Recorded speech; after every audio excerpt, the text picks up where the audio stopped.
Սեռական հասունացման տարիները լրանալուն պես յուրաքանչյուր պետք է անպայման հետազոտվի, կրծքագեղձի հետազոտություն կատարի։ Կրծքագեղձի հետազոտությունը կատարվում է կլինիկական ձևով, այսինքն ամիսը մեկ անգամ դաշտանային ցիկլից վերջանալուն պես կինը պետք է շոշափի իր կրծքագեղձը գոյացություններ հայտնաբերելու նպատակով։ Կինս սկզբնական շրջանում իրեն թվում է, թե ամբողջը գոյացություն է կրծքի մեջ, բայց մի քանի ամիս, որ պարբերաբար կատարում է, արդեն ծանոթ է լինում իր կրծքագեղձի հետ եւ նոր առաջացած, նոր ի հայտ եկած գոյացությունները անմիջապես զգում է։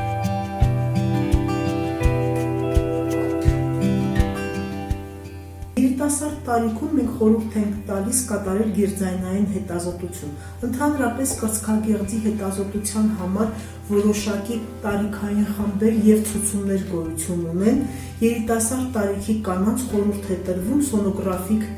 կամ գերձայնային հետազոտություն։ Նախ որ երիտասարդ տարիքում ավելի հազվադեպ են հանդիպում չարորակ գոյացությունները, երկրորդը որ երիտասարդ կանանց կրծքագեղձը շատ գեղձային էլեմենտները շատ արտահայտված են, կաթնային ծորանները լայնացած են եւ ռենտգենով այդ նման տիպի գեղձը լավ չի երևում եւ գոյացությունները հնարավոր է որ բաց թողնենք։ Երիտասարդ տարիքում առավել հաճախ հանդիպում են ֆիբրոադենոմաներ, դրանք բարորակ գեղձային տիպի հյուսվածքային գոյացություններ են, որոնք անվնաս են, մենք խորհուրդ ենք տալիս բիոպսիա կատարել եւ պահել հսկողության տակ։ Իսկ մի քիչ արդեն մեծ տարիքում 35 տարեկանից սկսված խորհուրդ է տրվում ռենտգեն մամոգրաֆիա։ Վերջերս շատ բարելավել է մամոգրաֆիկ հետազոտության վիճակը, որ հայտնաբերվել է թվային մամոգրաֆիա տոմոսինթեզով։ Դա բեկում էր մեր մամոգրաֆիկ ծառայության մեջ եւ հնարավորություն էր ստեղծվում շատ փոքր գոյացություններ հայտնաբերել։ Թվային մամոգրաֆիան բավականին մեծ արժեքավոր մեթոդ է եւ լայն տարածում է գտել առաջադեմ շատ երկրներում, նաեւ մեր Հայաստանում։ Թվային մամոգրաֆիան տոմոսինթեզով խորհուրդ է տրվում 35 տարեկանից սկսած մեկ անգամ մինչև 40 տարեկան կատարել, որպեսզի ունենալ բազիսային մամոգրամաները, հետո արդեն ըստ ցուցումի 40-ից 50 տարեկան կանանց 2 տարին մեկ անգամ ենք խորհուրդ տալիս, 50-ից բարձր կանանց ամեն տարի։ Թվային մամոգրաֆիան մի շարք առավելություններ ունի, թե սկսած այն բանից, թե հետազոտությունը վերջանալուն պես բժիշկը հնարավորություն ունի կնոջ կրծքագեղձերը ռեկոնստրուկցիայի մեթոդով մեծացնել, փոքրացնել, ինտենսիվությունը փոփոխել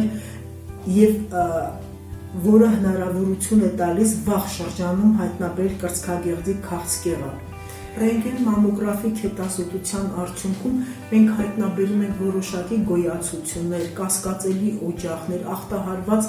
հատվածներ։ Այդ ժամանակ խորհուրդ է տրվում կատարել սոնոգրաֆիա։ Սոնոգրաֆիկ հետազոտության ժամանակ ավելի ճշգրիտ որոշվում է գոյացության տիպը, հեղուկային է թե հյուսվածքային է։ Հնարավորություն է տալիս առավել ճիշտ գնահատել ավշային հանգույցները, որովհետև մամոգրաֆիկ հետազոտության ժամանակ թեք կտրվածքում ոչ ամբողջովին է ընկնում աքսիլյար շրջանը եւ հնարավոր է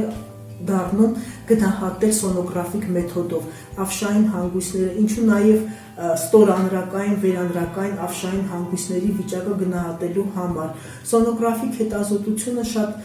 մեծ ու արդյունավետ է հղիության շրջանում։ Հղի կանանց մենք հիմնականում սկսում ենք սոնոգրաֆիկ մեթոդով հետազոտել,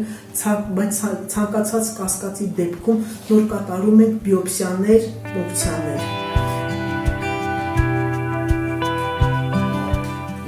Բացի սոնոգրաֆիկ, ռենտգեն մամոգրաֆիկ հետազոտություններից կրծքագեղձի համար շատ մեծ նշանակություն ունի մագնիսառեզոնանսային տոմոգրաֆիան, որ կատարվում է հիմնականում կասկածելի դեպքերում, երբ որ կինը կատարում է սոնոգրաֆիա կամ մամոգրաֆիա, առաջանում է որոշակի կասկածներ, այդ ժամանակ խորհուրդ են տրվում կատարել MRT հետազոտությունը, որը բավականին մեծ արդյունք ունի, բավականին մեծ է նրա դիագնոստիկայի տեսակետից նրա արդյունավետությունը։ Մամոգրաֆիկ հետազոտությունները իրականացվում են դաշտանային ցիկլի,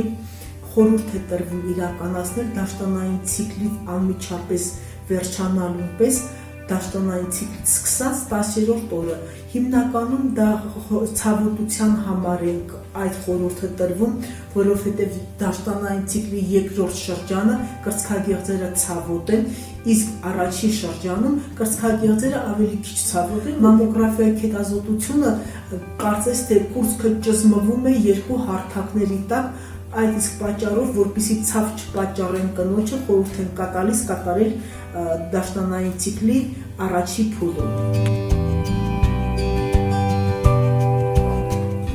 Ասեղային ուղեցուցային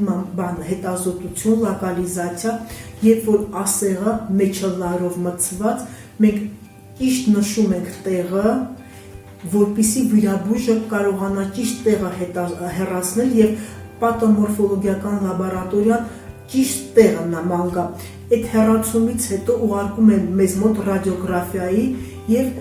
վստահ լինելով, որ ճիշտ դաշտն է հեռացվել եւ ամբողջ եզրերը մաքուր են, վստահ լինելուց հետո նոր այդ կտորը ուղարկում են լաբորատորիա պաթոմորֆոլոգիական հետազոտության։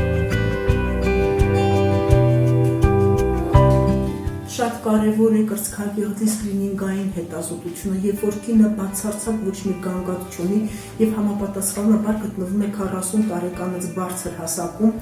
հնարավորություն է ստեղծում շատ վաղ փուլում հայտնաբերել կրծքագեղձի քաղցկեղը։ Կրծքագեղձի քաղցկեղի բուժումը արդյունավետ է վաղ փուլերում, այնքան որքան որ փոքր է գոյացության չափերը, այդքան ավելի արդյունավետ է բուժման ձևերը։ Եվ հիմնականում խորհուրդ ենք տալիս կանանց, որ կատարեն մամոգրաֆիկ հետազոտություն ըստ ցուցումների 40 տարեկանից սկսած 1-2 տարին մեկ անգամ, 50 տարեկանից հետո ամեն տարի։